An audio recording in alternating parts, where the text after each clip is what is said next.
your meetings, it's sometimes beneficial to let your attendees divide into small groups to work out specific plans or to collaborate on individual projects. Now, in real-world meetings, you can send people off to different corners of the meeting room or to other smaller rooms with the tools they need to be productive. So similarly, in Zoom, you can also create virtual breakout rooms. You can then assign your attendees to specific rooms where they'll have access to all the audio, video, and screen sharing tools, and they'll be able to collaborate with all the other people in their room. At the end of your breakout session, you can bring everyone back into the main meeting room to review what each group worked on.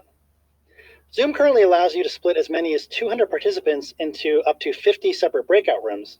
Now, this requires you to have the large meeting add-on to Zoom, which allows for 200 participants, but you can create breakout rooms for any number of people. First, you need to enable breakout rooms in your account. So here on the web dashboard, go to Settings, and under the In-Meeting Advanced section, locate Breakout Room. You can say I already have it enabled here. If you like, you can check the option here to allow hosts to pre-assign participants to rooms when they schedule the meeting. Now, I already have a meeting in progress, so I'll open that up again. And I'll unmute my mic so everyone can hear me. Hi again, everybody. So during your meeting, when it comes time to start your individual collaborations, you can click the Breakout Rooms button. You'll want to choose the number of rooms you'd like to create. Now, I only have 3 other people here, so I'm just going to create 3 rooms and put everybody into their own room for this example. You can choose how you want to assign your attendees to the room as well. If you select automatically, that will split everyone evenly up into the number of rooms you create, or you can choose manually to assign specific people to specific rooms. That way you can make sure certain people are grouped together. I'm going to leave automatically selected, and I'll click Create Breakout Rooms. Now, this creates the rooms, but it doesn't place anyone into the rooms yet. You can see that it did distribute them into those rooms, but we also have some options down here we can take a look at. We can automatically move all participants into the breakout rooms, which you'll probably want to keep checked so they don't have to do it themselves. You can allow participants to come back into the main room at any time. I'm going to leave that unchecked so everyone has to remain in their rooms until I close the rooms out. And you can also have the breakout rooms close automatically after a certain amount of time. And you can set a countdown after closing the breakout room so everyone can wrap up their work before the rooms close. And I can maybe adjust that just to 10 seconds for this example. Now, if you've chosen to manually assign participants to rooms, you'll see an Assign button appear next to their names, but because I have 3 rooms for 3 people, I'm not seeing that option. However, I could move people to other rooms. But in this case, I'm just going to leave everybody in their own individual rooms. We can also rename the rooms if that helps you keep track of the groups.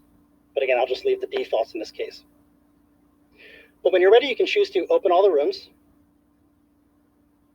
If you didn't choose to automatically move everyone into their own rooms, you'll see a notification prompting them to join their rooms. But because I left that option checked, everybody is now in their own rooms, and I'm here by myself in the main room. So while breakouts are in session, as the host, you're free to enter each breakout room to check on the attendees to see if they need anything. So I can click Join here next to Breakout Room 1, and I'll choose Yes to join it.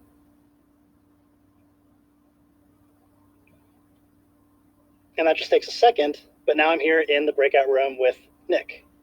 And Nick, if you unmute, you can hear me, right? Yeah, I hear you just fine. Great. So while you're in a breakout room, anything you say can only be heard by the people in that room. And if I wanted to type anything in the chat area, anything I type in here will only be seen by the people in this room. Even though it says everyone here, that just means everyone in the room. And again, everyone has access to the full range of sharing tools, so they could share their screens with each other, they can work on the virtual whiteboard, and so on. Now, at any time, I can go to the Breakout Rooms button again. If I want to check in on, say, Jess, I can click Join. I'll see you in a little bit, Nick. I'll click Yes. And now I've jumped into the room with Jess, and now it's just me and Jess in this room. Hey, Jess. So the same things apply here. We can only see and hear the people in this room. We can only chat with the people in this room. Now, we can go to the breakout rooms window again, and if I wanted to move people to a different room, for example, if I wanted to move Oliver into the same room with Nick, I can send him to breakout room 1, and I can do that while I'm here talking to Jess in breakout room 3. Now, if I do want to send a message to all the attendees, I can click breakout rooms to open this window again. Notice we have broadcast a message to all, and I can type something like 30 seconds, wrap it up, and broadcast that to the entire group.